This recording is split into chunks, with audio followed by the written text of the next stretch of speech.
What do you do when it's time to look at new hybrids, even when you're hitting the other ones pretty good? You do a review on some. Let's check these guys out.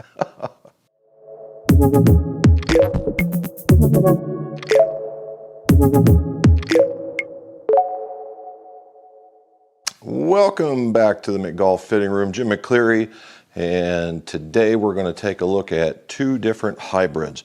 They're the same maker, just one is the Apex, and the other one is the Apex Pro.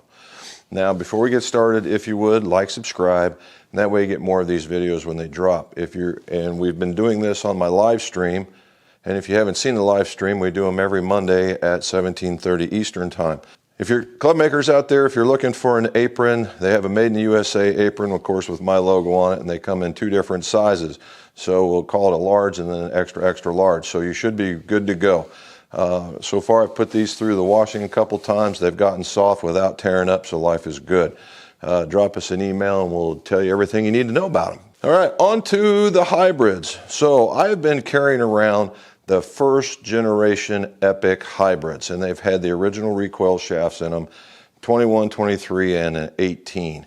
I don't carry fairway woods, and the 18 is a heck of a club for me. I can keep up with a lot of folks with that. I just seem to hit it well. But like most clubs, we fall into a love-hate relationship. And I've been into that cycle with my clubs with that hybrid going on a couple years now, and every so many months it just stays in the bag, and every so months it comes out and it's a player.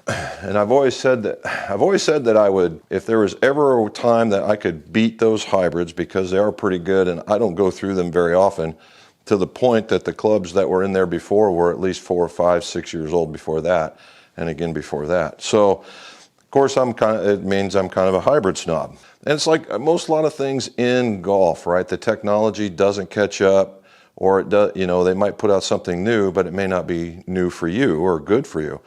And that's what I've been waiting on. And so far, I haven't found it. And we're going to find out if I find it today. And what we're looking at is the Apex line. All right, the Apex model. The Apex comes in an Apex and Apex Pro, and they will sport two different shafts. The Apex model will come with the recoil dart 75 gram F2, where the Pro model, right? The Pro model, it comes with the Mitsubishi MMT, and it's an 80 gram S-Flex hybrid shaft. So we're going to see how they perform, and we're going to talk about the characteristics. All right, so what do we first notice about these clubs when we look at them? So from what we call in the bag perspective, so when you see them a lot like that, in the bag perspective, they have a very similar look, very clean, what I would call kind of an industrial type look. You get to see the weight that's in the bottom, which is purely a swing weighty kind of thing. You might say, oh, it pulls the center of gravity down. Yeah, maybe, but mostly it's swing weighting. And you get to see where they've put a premium on some of the weight placement. The other thing you're going to notice is that instead of round dots like they've had in the past with Jailbreak, is you're going to see some ovals, like a rectangle with circles on the end. And they're a little further back than you've normally seen, and we'll see a reason for that here in a moment. So it does have Jailbreak, but it's called Velocity blades. Velocity blades. I've been calling them Ninja blades, but they're called Velocity blades. The other part we're going to notice is that the Pro is not adjustable. It is a bonded club, where the Apex is an adjustable club. Now, if we go back and we look at my Apex or my Epic club, this Epic club will look very similar in shape at address to this Apex, not the Apex Pro. And it is also adjustable, and it does a very good job for me. But I think it's time for a change. We're going to find out. So what I did is I went and I measured these guys, and they were a bit different. So and they're both 4s, and this kind of gives you the idea of what a Pro versus a regular model goes for. All right, so this model, the regular Apex, right there, the regular Apex went out at 21 degrees, 61.5 degrees of lie angle. It was 39.5 inches long. It was also right smack dab in the middle of the S range. I've not seen that very often with hybrid shafts. Typically they play weak. So this is pretty good, all right? And the swing weight is at a D2, I believe, right? A D2. So all in all, it married up right into the specs, so I'm kind of happy with that one. All right, with the Pro model, which is a little thinner in its address, right? It's not as wide. It's more of, it's certainly what they would think a player's model is. Very much smaller, not as much to get caught up through the turf if that's the way you want to look at it. If you're a hard pan kind of guy, this might be a better option than the other one. Now, if you're in super duper thick, it might be just the opposite. Now, when I measured this one is a 4 as well. However, it's a 23 model. It's a 23 degree model. So how did that turn out? Well, it came out at 23 degrees. It also came out at 62, so a bit flatter, which goes with the program, right? It was a D3 swing weight, and it was a little lower in the flex in that it was still in the stiff range, just in the low end of the stiff range, and it was 39 inches long. So ½ inch short, a little bit flat, and not nearly as stiff, which is kind of opposite. However, still in the stiff range, which we'll take that. So very, very close, right? They're in their specs, which when I normally do these things, there's always one out, and then this didn't happen this time, so not too bad. So let's explain the internal workings of the hybrid. Okay, what we have here is the Apex, not the Apex Pro, and it is the 3 model, which is 19 degrees. And what we'll see is, you know, it's got a new design, new kind of more modern, little squared off kind of look. And then what we see here is the Jailbreak, what they're calling velocity blades. All right, and we'll check that out here in a minute. Then we have our weight, we have our cup face, and then we have our carbon fiber crown, or the triaxial weave. This particular model is also going to be adjustable, so that in normal Callaway you get to go to +2, -1, and +1. So that's where that's going to land you as far as adjustments go. Now, as we see the weight, we can see that the weight comes up and through there into its own housing, and that what we have here is a, you know, where all the design attributes here are showing up on the inside. Now what we have here is a weight, and the weight is going to go into the area back in here. Let me get it so it'll set on those 2 pins.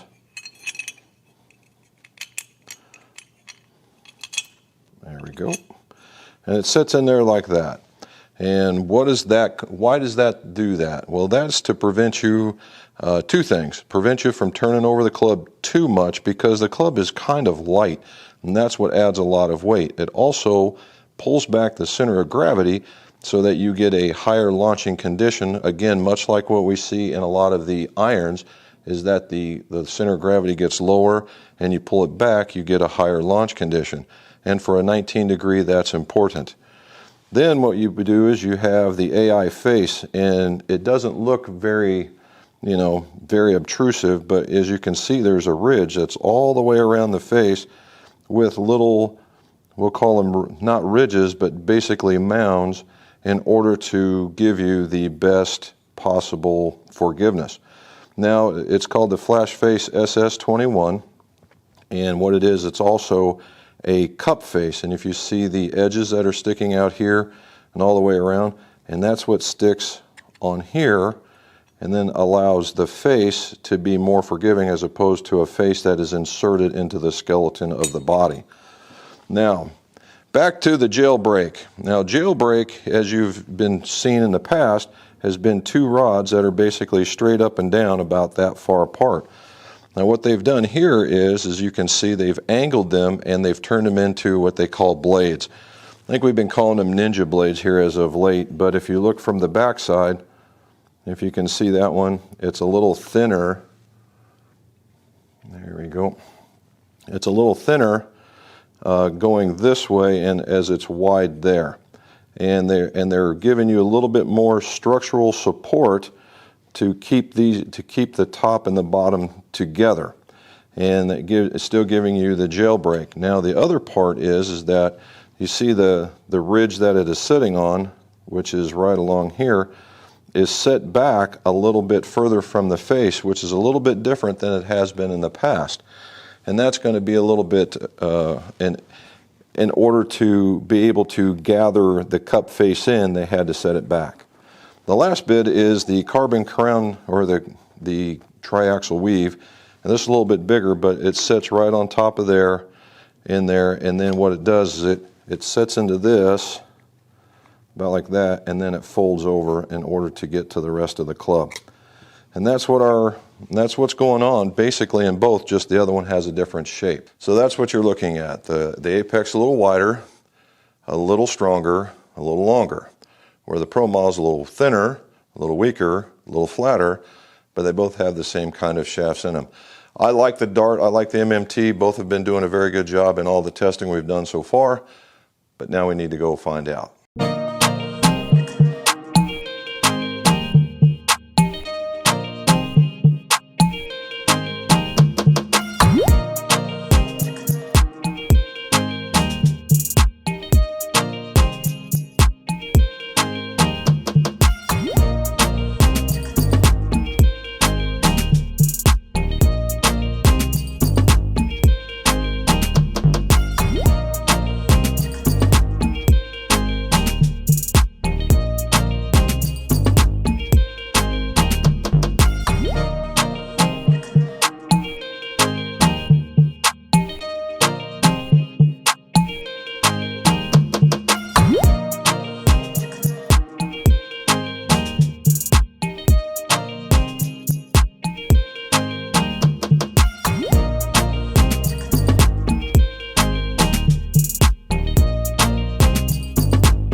Well, I don't know about you, but I found my swing in this testing.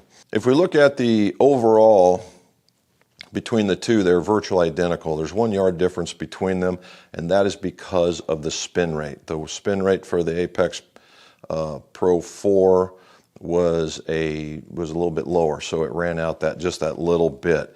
I was swinging at 95, 90, we'll call it 96 and 97 mile an hour.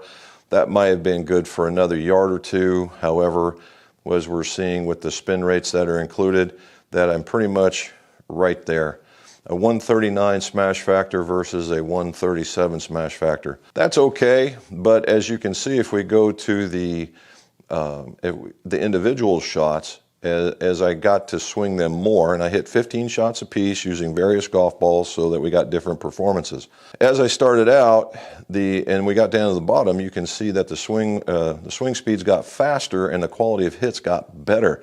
Some crazy number of distance out there, like 140, 130, 140 with these clubs. That particular distance was my 2 hybrid in the other one. So we have found that technology is really engaged in these guys, and it's really, really working.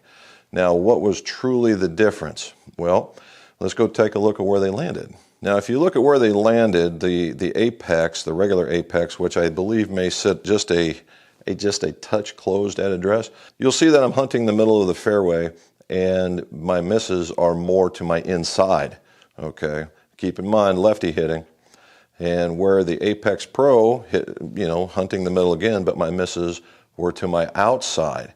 Very rarely did I actually pull a big one. In fact, the difference here is the level of forgiveness in the Pro is slightly smaller, as you can tell with the one shorty that I hit. Now, in getting warmed up, I hit plenty of bad ones, and that was just getting warmed up. And they were mostly into the heel. Once I started swinging well, got to the middle, you can see what happens. And so the effect was they're virtually identical. They had the same flight times, the same rollouts. The path was just a tad different. The angle of attack was within 0.2 degrees. I mean, everything of these things was just virtually identical. So why did they go the way they did? And the only thing it comes down to is spin.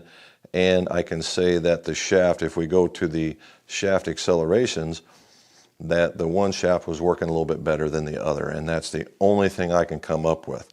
But it's a real plus to see that I can take what would be a 23 and hit it like I hit a 21, which is basically like hitting a 2 currently in my bag. So really, it's going to be a lot of fun. If I replace these, I got to move my distances up one another. So what do I think, right? So what do I think? All right, both of these have the capability of getting into either anybody's bag. I would say I would give it 2 reasons why I would select one over the other. Number one is your playing conditions. If you're finding yourself in a lot of hard pan, very well manicured type stuff and things where you're not going to get hooked up quite a bit, I would seriously consider the Pro model, particularly if you can find the face on it like I was doing in this particular testing. If your conditions are a little bit more, we'll call lush, not nearly as manicured or whatever, and that you find yourself hitting out of some nasty places, the regular Apex is certainly the way to go. It's a little more forgiving because it's a little wider in its sole. The face on them, if you look at the face, it gives a slightly larger face, so you can miss a little bit better and get out there, and I think that was what was happening with me. So you can get into there. Now, the other part is that if you're quite the ball striker, you could still go with the Pro model and find the middle of face and not lose distance, as we've seen what I did. If you just want a little more comfortable feeling and you're that guy that's right on the edge, hey, well, get one of each, if you're going to get 2. But I would stay with the Apex and go with that, and then you've got that. Now, if you're a guy that's very upright in your swing, you'll probably like the Apex a little bit more than the Apex Pro. Vice versa for those guys a little flatter, hence that's the reason why they call it the Pro model. And we could go from there. But with these velocity blades, with the AI face, with the cup face, which is my favorite part of it, with the weights, with the adjustability on one and not the other, the look at address is really easy on the eye on either way. The feel is phenomenal. You still know when you miss it, and if you're into the heel, you're not nearly as penalized as before. On my other clubs, if I got into the heel, I was 30, 40 yards short. In these guys, I am hitting the bad shots about as far as I was hitting the good shots with them. So, take it for what it's worth. I really think that Callaway has done a really good job with these guys this year, and you can't go wrong with either one of the shafts, the Dart or the MMT. So if you got any more questions, throw them down in the show notes. And if you look over here, you're going to find out where they're going to be, or over here, one of the two. The subscribe button, if you would, hit it, and that way you get more of these. And then down below, down in here, you're going to see a video that people are recommending or YouTube's recommending in order for you to keep watching more from McGolf. And if you would, I'd appreciate it. And as always, let's see your scores. Go low.